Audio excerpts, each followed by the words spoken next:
Welcome to Jurassic Park. I'm not even supposed to be here today. I'm just a fucked up girl who's looking for my own peace of mind. Welcome to the party, pal. I'll be back. I'll have what she's had. I'm gonna make him an offer again. Here's looking at you, kid. You're gonna need a bigger boat. All right, Mr. DeMille, I'm ready for my close-up. Hello, I'm your host Jim McLean. Welcome back to another episode of More Than Pixels on a Screen, a spoilerific movie review podcast brought to you by Banterflix, cinematic discussion with a Northern Irish accent. Now, for this recording, we are dipping into the vault here at Banter HQ from an interview a couple of years ago when the lovely Joanne Alexander, cosplayer better known as Hedgescout, who's a regular contributor here at Banterflix, she caught up with one of the directors of Alien on Stage, Lucy Harvey. Now, we screened the film at the Dark Hedges International Film Festival 2 years ago, I believe. Got its premiere at Fright Fest. As I say, it's screened at a few festivals, including our own here in Belfast. The film documents the story of a group of bus drivers in England who take their stage adaptation of Ridley Scott's seminal sci-fi masterpiece Alien to the West End. I absolutely loved it. That's, of course, why we screened it. But at the time, Joanne caught up with Lucy to talk about the film. So I thought, since the film's now available to rent or buy on various VOD platforms online, we would revisit that interview.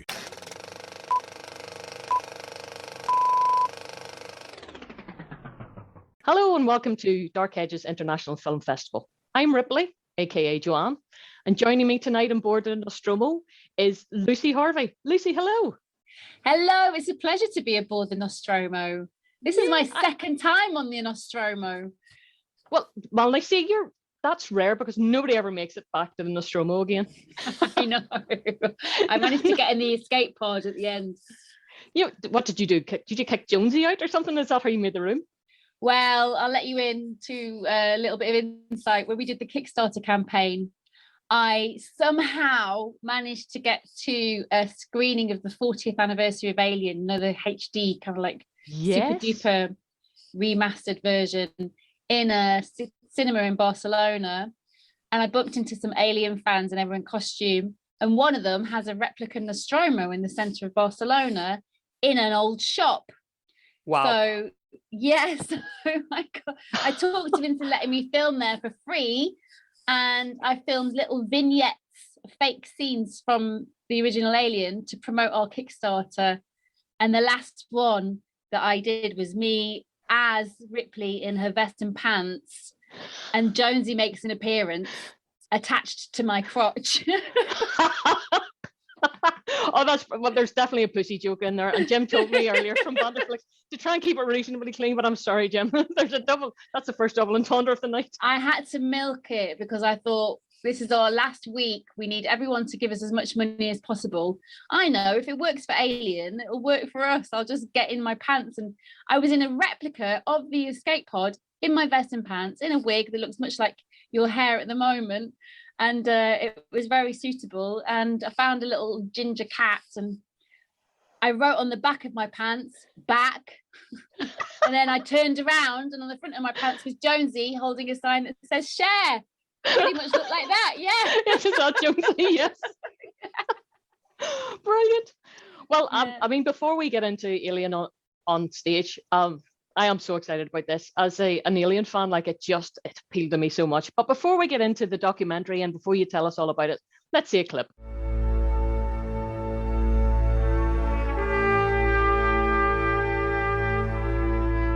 I first watched Alien years ago. I'm not a sci-fi fan myself. I didn't really see how it was going to happen on stage. Turns out that Alien was almost a perfect movie to adapt with very few changes in set. Drivers involved, supervisors. It's nice because you get out of your own skin and be somebody else for a bit. Can you read me? Over. Director is my dad. As soon as that whistle comes up, count down. It can't start self-destructing if no one's done anything yet. Sorry, my fault. I would not have picked Dave. To make it flow, we need to learn these lines and get it done. You ain't no science lesson for what? Right. We weren't expecting anything like the Leicester Square Theatre, but that's what's happened now. Suddenly, like, we've got a purpose here now. Yeah, we've got to make this right. If we pull this off, it'll be brilliant. Obviously, we can't do everything. The costumes were the hardest part. I've never really done anything like this before. To build the alien, I had to research how to build it. The eggs are my favourites. Decontamination scene. None of the clever stuff comes from me. I can actually control how it goes sideways and also curvature. Oh, I've got a tail.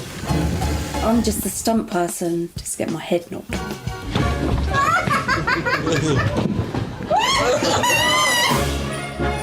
We've got 3 more rehearsals after this one, and that's it. 3 weeks to go, and what's happened? Has everybody had a lobotomy since last time or something? You know, what's going on? There's room for improvement, let's put it that way. Not very often you perform on the West End, so we'll do our best. I'm going to the toilet in a minute, because it's quite scary. To stand up in the West End, especially if you're not an actor, if you're a bus driver, for God's sake, I mean, it's something else.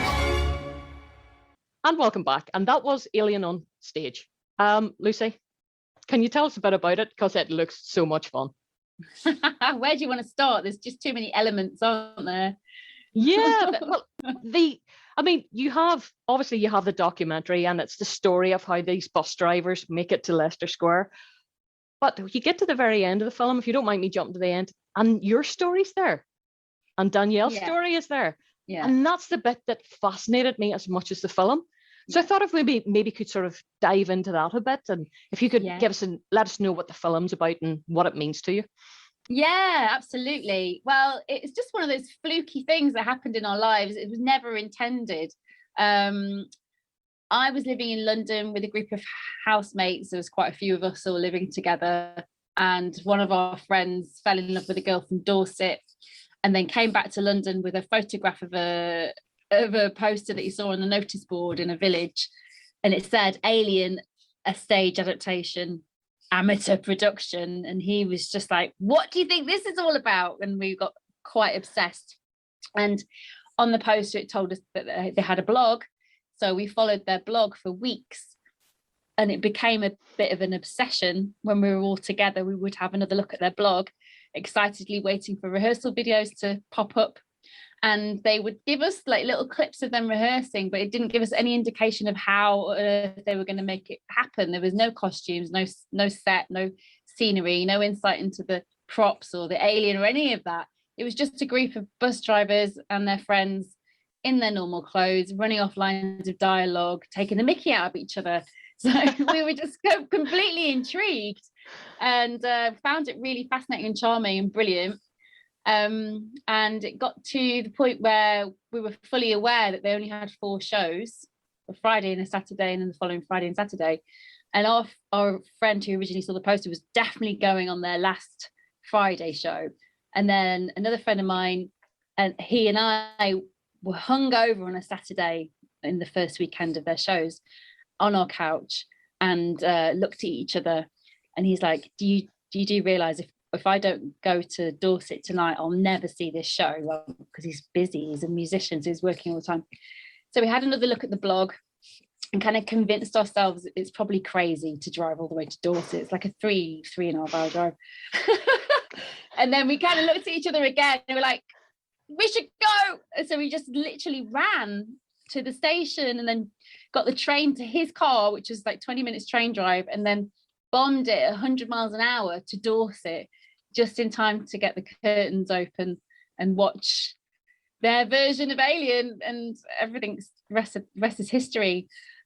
We just thought it was amazing, and everybody needed to see it. You must have been the furthest traveled person to go and see that.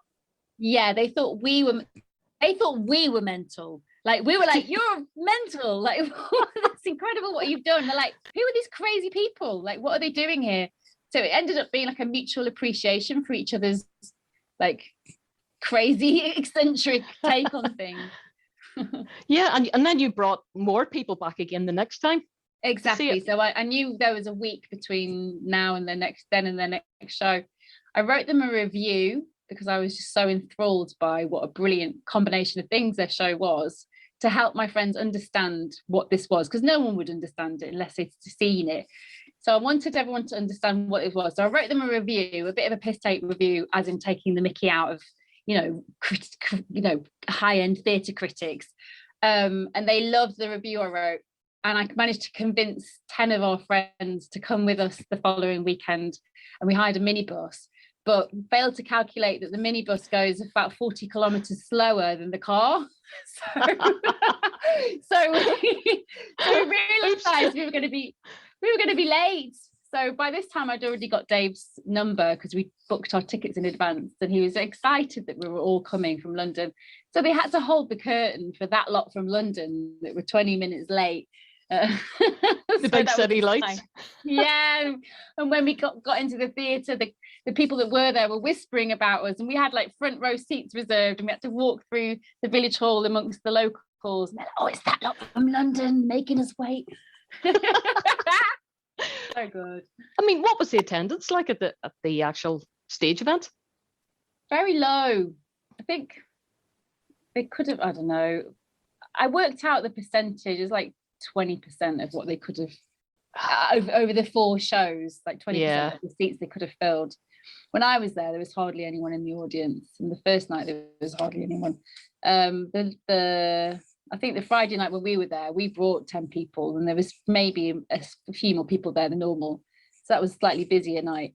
But on the whole, it was a flop, and it seemed such a shame because they'd spent a year building it, and we left. My friends all thought it was wonderful, and then we left that situation just thinking everybody needs to see this, and then it just snowballed from there. How do we get everyone to see this?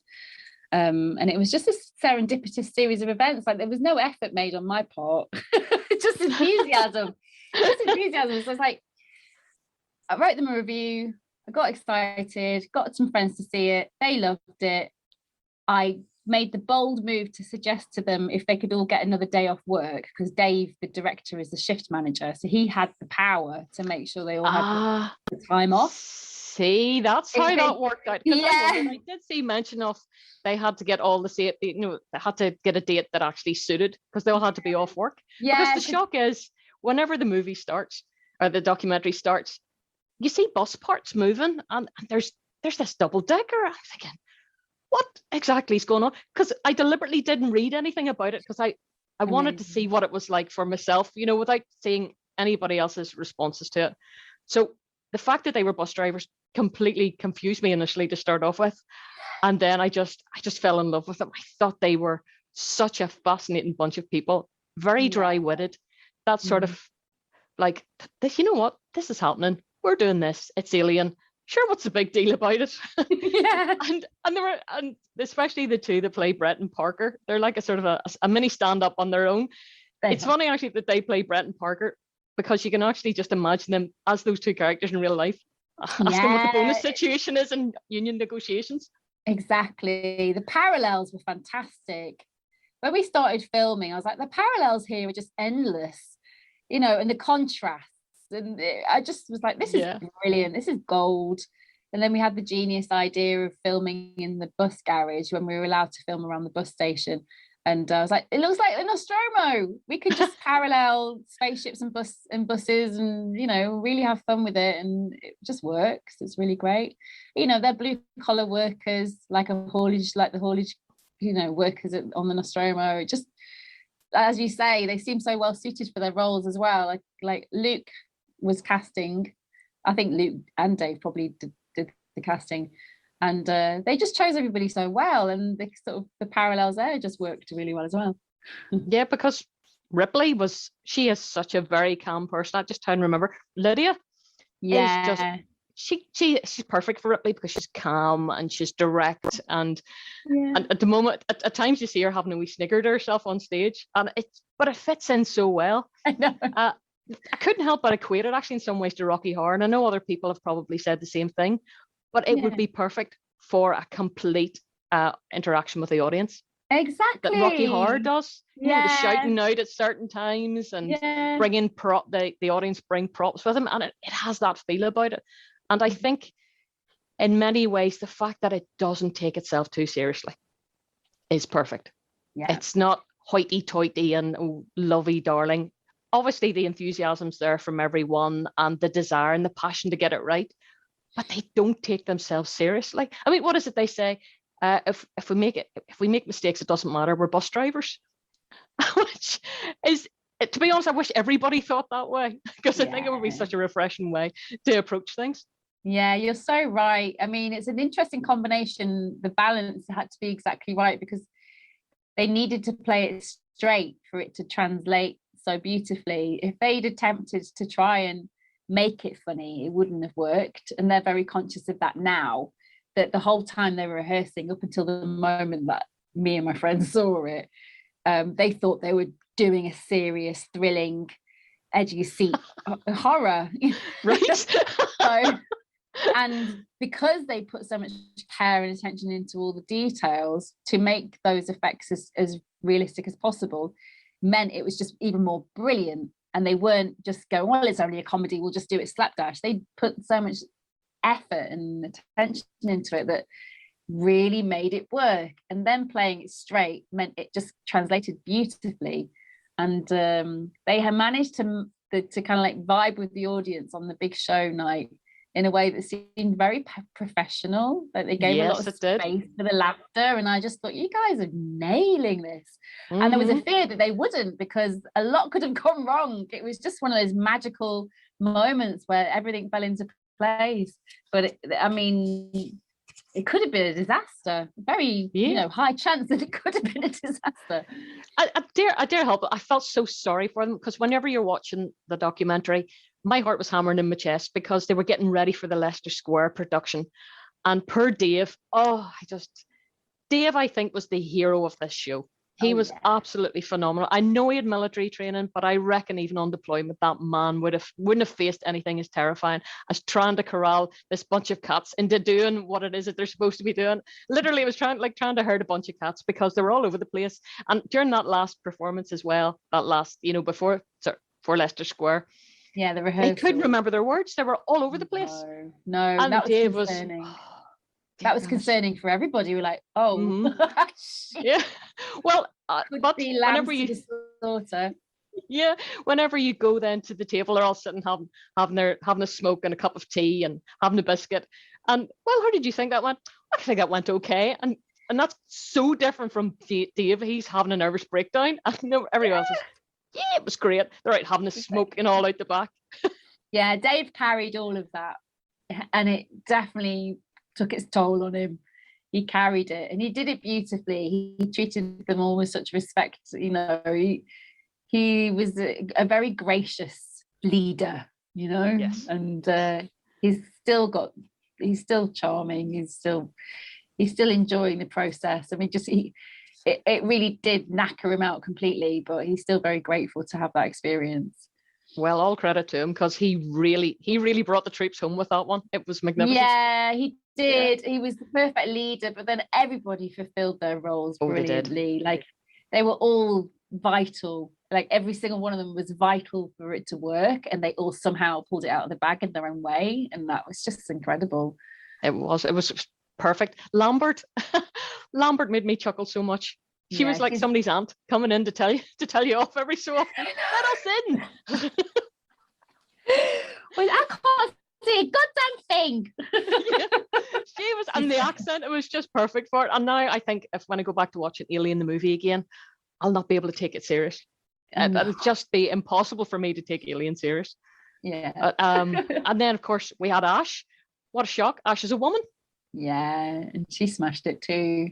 Absolutely. She loves performing on stage, so she was able to carry the weight of that role. You know what I mean? Like, that's why I thought the casting was so good, because like Luke, and I think Luke specifically had a hand in the casting, cast Scott as Kane, which is actually quite a challenging role, because he's got to die convincingly in the chest bursting scene, and I think Scott carried that really well. And Scott also played the Xenomorph, which he did with aplomb. Being the baddie, creeping up on everybody. And then Jackie is somebody who did drama, all through school, and so she had enough kind of stage presence to do a good job of an evil baddie of Ash. you know, the timing and everything. Like, well, mega bitch as she was. And I just think, I just think they. There's something about it. It's just too good. The alien was fantastic because with Scott, you could tell that he had been trained in some way. He had sort of a flair with him, and he could sing. We see him sing at some point, you know. He just before they get on, he just has to have that moment on the Leicester Square Theatre stage, you know, and belts out of tune. I'm so happy for him. But his alien, the way he bows at the end, he's kind of the mascot of the whole movie, really, in many ways. It's a classic position. That pose at the end of him bowing, when I saw that in the edit, when we were choosing the edit, I was like, that's the poster, because it's so West End. You know what I mean? It's like it's such a symbol of the West End, and all West End posters are like silhouetted figures on a background with an audience clapping, and like there's so many, and I thought this looks like a West End poster, and then I researched West End posters, and indeed the trope is a silhouetted figure doing some action, dancing or singing with a playing background. I thought, right, well, that's what ours is going to be, like a fake West End alien bowing poster. That image doesn't exist anywhere else in the world, an alien bowing like that. No, it's absolutely superb. Just the whole thing it's been a real treat to watch.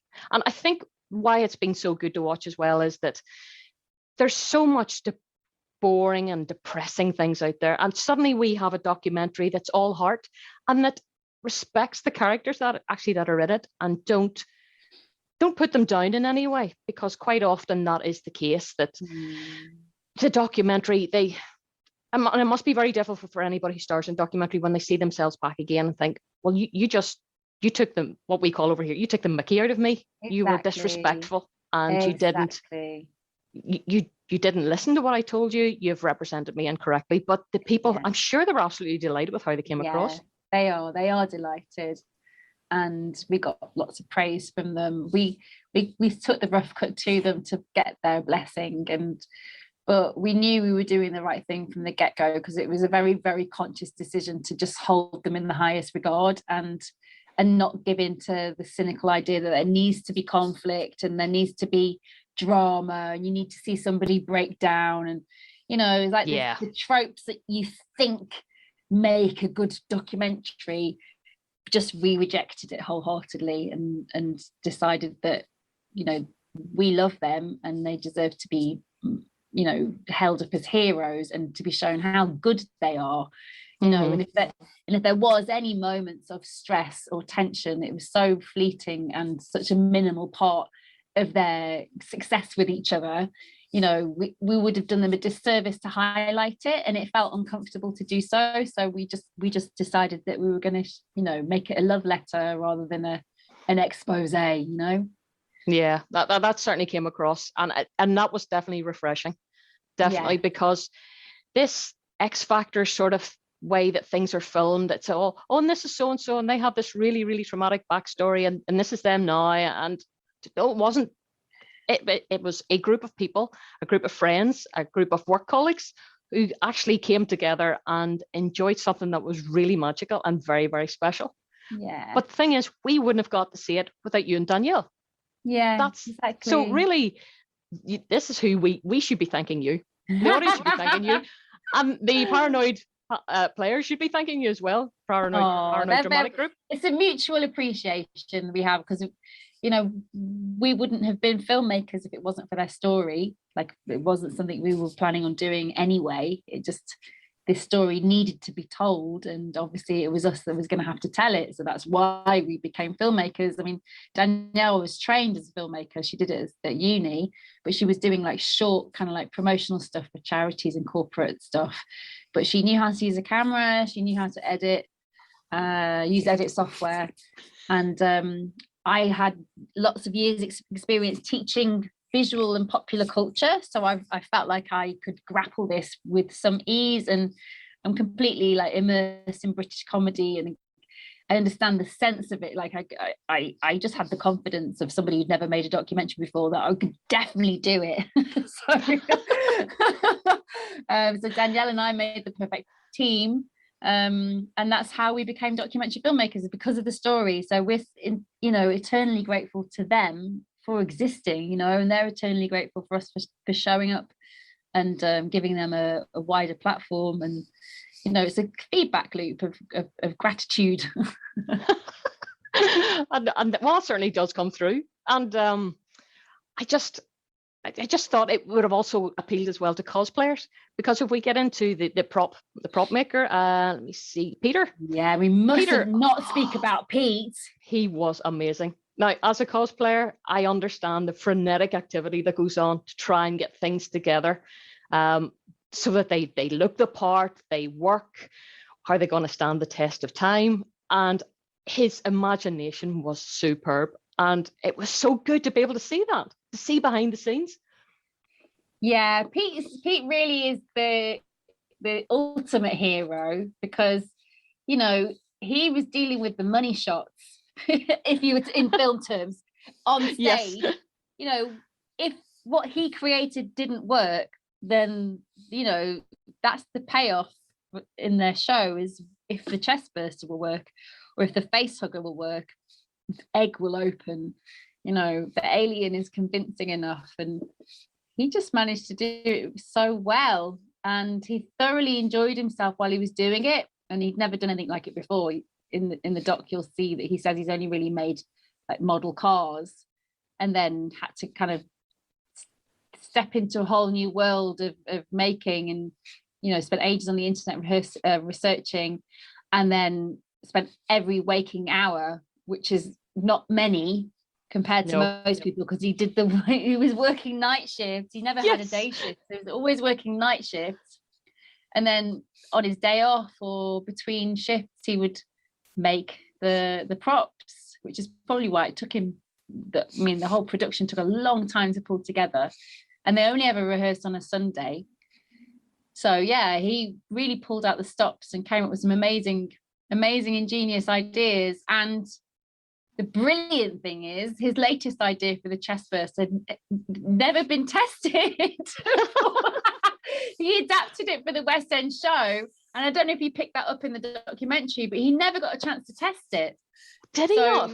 No. So you know that, you know, Sue, the stunt double. Yes, that's his wife. Well, they were partners at the time. Uh-huh. She was like, "Don't you think you should make sure it works?" He's like, "It'll work. It's fine." And then on the day of the show, they were hoping to like test it, but there was no time to do a test, because it would have been, you know, they just ran out of time. So the fact that on the night with over 400 people watching, it was okay. It's like, well, better than okay, but it was just a miracle, because he admitted himself it was a 50-50 chance, you know. There was lots of fishing line going on. Actually, at one point I thought it had stopped, because there is this build up, and you're thinking, please let it work for them. The build up is brilliant, like, and we were so grateful just for the way the filming of the show came together, because we just stumbled on the idea of putting the GoPro onto the alien on the day before the show. And that turned out to be such a brilliant perspective to edit into the scenes during the show. And we also had the blessed chance to go back the second year, because they were asked to go back again.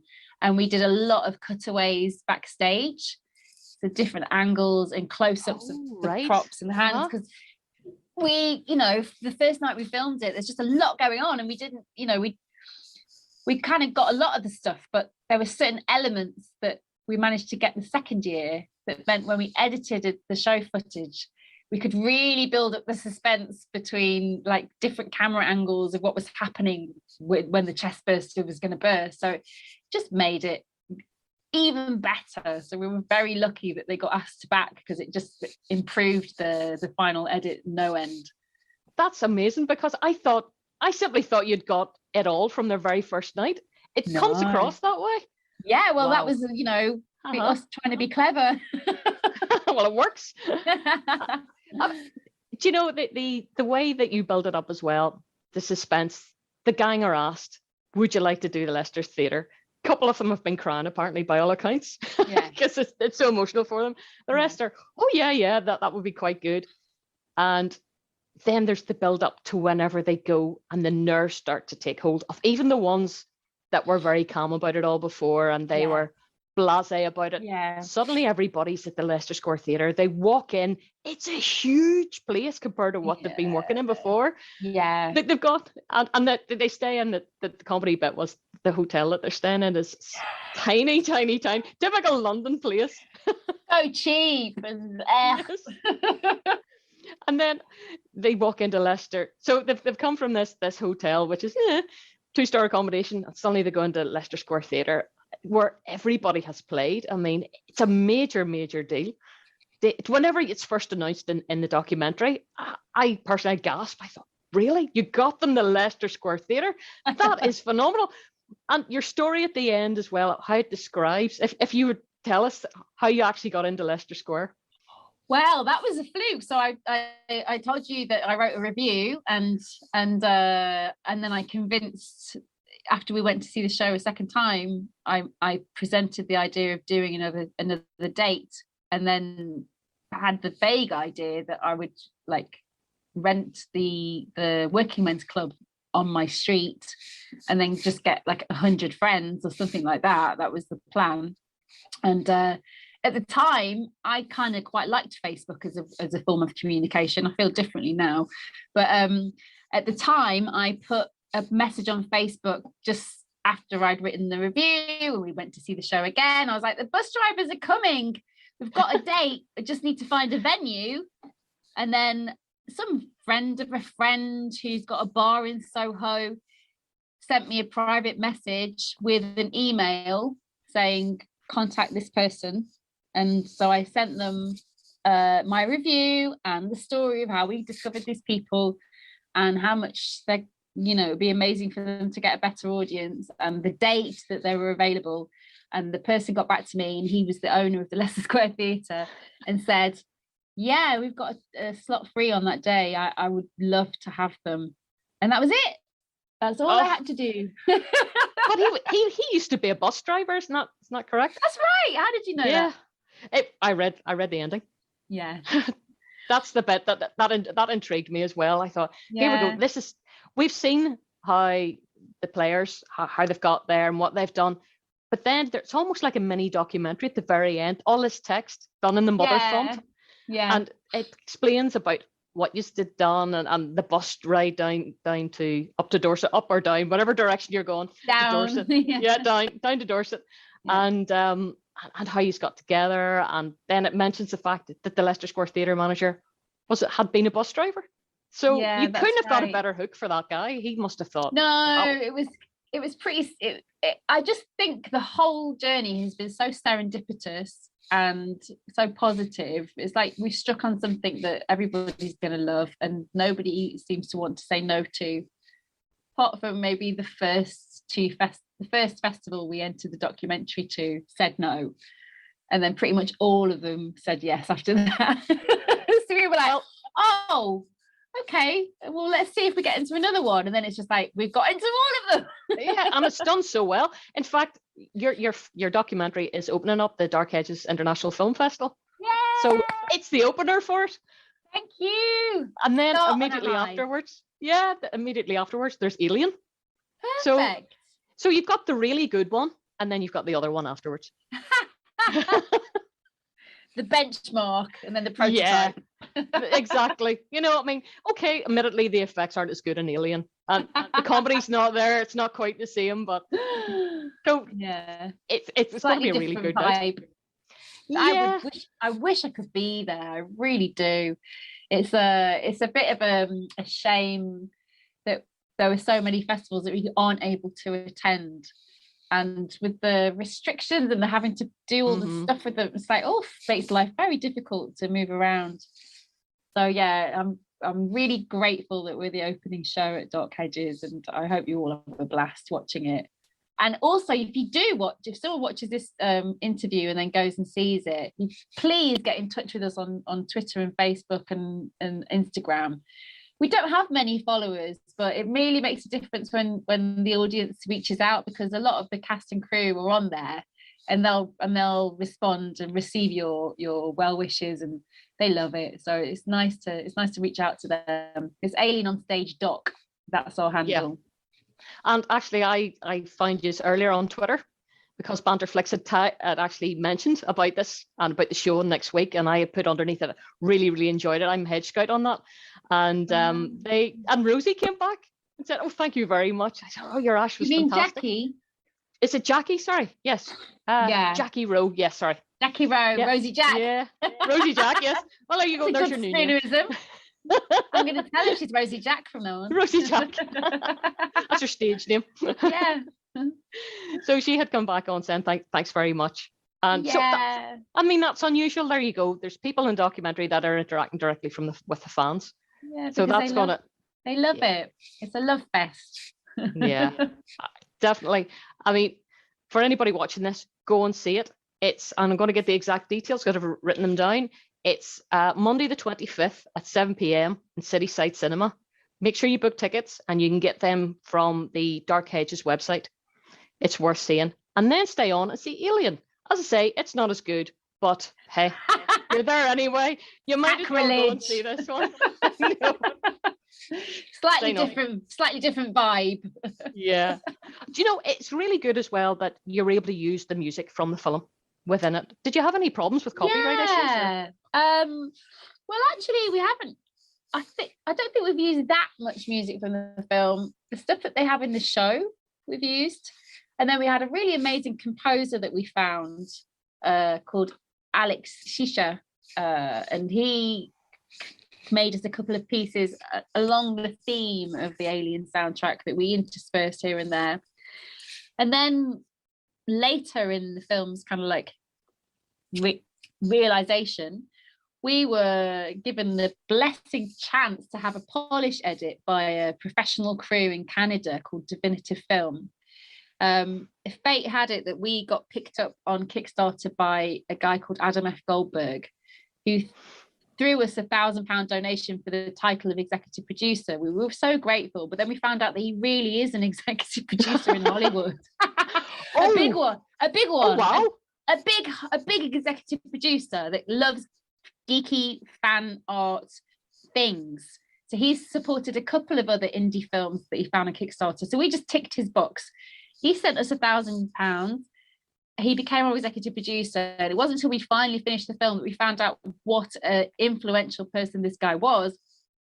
He took our film that we previewed at Fright Fest and said, it said to an American audience, it feels like a foreign film because it was very, very British and quaint. It was our original edit. We're not, that's our first time we've edited a film. So he handed it over to a group called Definitive Film in Canada. And they didn't fundamentally change it, but they just gave it a slightly different energy and made our graphics even zippier, like way better, and made the bold move of putting in lots of bits of clips from the original Alien, and then gave us the confidence to think it was okay because Adam F. Goldberg has contacts with Disney and Fox. And we've recently just been given the green light to use all of the IP from our film. So we're a very blessed group of people that just, yeah. That is, and has this? I mean, the next question is, how much has this changed your life? I mean, has this put you on a different path, or are you trying to balance this in amongst your normal day job? Yeah. Yeah. I haven't automatically become a successful filmmaker that's making loads of money. I'm still me, and I've got a very humble existence. In fact, I completely changed my career to finish this film. I stopped doing my regular day job and gave everything to finishing this film. And it's been years of my life, and I don't regret it. It's wonderful, but I don't know whether it's set me on the path of being a documentary maker because I couldn't possibly do what we just did again. It'd have to be a different route, like the energy and the money and the time. There's no way possible I could do that again. So I am interested in continuing this kind of job, but it would have to be in a different capacity, a very different capacity. This is never to be repeated. I'm never going to stumble across a brilliant story like this again. I mean, yeah. I mean, Danielle is already a filmmaker, so Danielle, it can make films. She's got all the equipment. She's fully trained. She can continue to do this, and is still working as an editor for other people. So, yeah, but I'm a different jack of all trades kind of person. And you now have an IMDb entry as well because of it. Yeah, I do. Yeah. No, it's. I mean, for somebody who just thought, let's do this, it's just amazing. It really, really is just simply amazing. You and Danielle have done a fantastic job. Thank you. You really so much. have. Has any of the bus drivers, have they left and gone and done other things? Or are they still? Well, I mean, they can't really give this their full attention because they all worked full time on the buses. And in fact, it impinged a little bit on Dave because it was such a full-time job for him. It kind of started to have a knock-on effect in his working life because it's a full-time job. Like his day job is a full-time job. So squeezing in something like this that's exponentially growing in popularity needs to be done again and again. Just it's completely unsustainable. So I think they continue to do like small shows together, but nothing as ambitious as this. It's like one of those things you can't sustain. But they would love to do it again, and it would be a one-off to get them all together again. But we'd have to raise a lot of money for them to be able to do it without killing themselves, you know.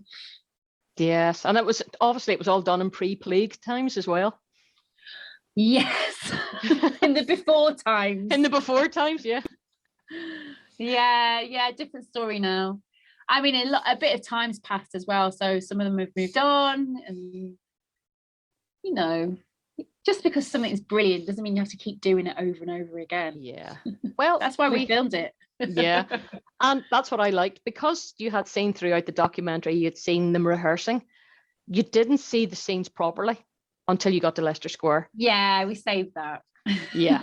That was such a good idea, because then you were able to appreciate the brilliance. You'd seen all the mix-ups and the mess-ups and the who-has and poor Dave pulling out his hair and all the different bits and pieces going ahead and all the crew getting together. And then, of course, in Leicester Square, you actually physically get to see it. You see the appreciation of the audience and how they responded and things that they were shouting out. And the scene where the chest buster comes out, oh, they were waiting for that. They were so excited. It really was the money shot. Yeah, Everybody they did. Was in ecstasy when that when that was successful. I think our decision to do it that way, because a few people who were like clever documentary makers who we had vague chats with were like, well, you could sort of do it in reverse order and you could change the thing. And I was like, I actually feel very strongly that the audience watching the documentary should have the same experience that we had. So it's like, what is this? And can this be real? And how are they going to do it? And are they genuinely going to pull this off? And wait a minute, doesn't look like they can pull this off. And then somehow magic happens and you're just aghast going, wow, they're doing it. And we just wanted the people watching the documentary to go through that journey of what? Perfect, absolutely perfect. And of course you had the wrap party as well, and everybody was all dressed up and they're drinking again. There's a few instances of drinking in it as well. They're going down on the bus. Tequila and pint away. And all of that wasn't planned. I mean, we did plan to sort of rent the terrace overlooking the Leicester Square, which is directly opposite the Leicester Square Theatre. And that was a good move because it's quite cinematic, isn't it, really, to have that view of the... And I thought, well, that wasn't particularly wasn't sort of contrived. Do you know what I mean? It's like we just needed a venue that was nearby and it worked out really well. And then they decided to come dressed in tux and it was their moment to have an amazing time. So they chose to get dressed up afterwards. And then all of the people that turned up that we filmed for the Vox Pops, the kind of like opinions afterwards, were just random people that showed up. And a couple of cynical reviewers have said, well, they probably paid those people to kind of like come at the end and say stuff like the guy from the English National Opera and the cosplay guy, you know, that was probably set up. But it's like, it genuinely wasn't. We didn't have that kind of foresight. They were just there and they were willing to talk to camera and just say how incredible they thought it was. It was just a really, as I said, everything was serendipitous. Nothing was contrived. It just worked like that. It was really lucky. Well, I think that's the perfect way to finish it. We finished on a high note there with how the reaction from everyone and the crew, obviously the fact that they had their party, and it was just a beautiful way to end it. And I think maybe we'll leave it there as well too, Lucy. Great. Thank you very so much.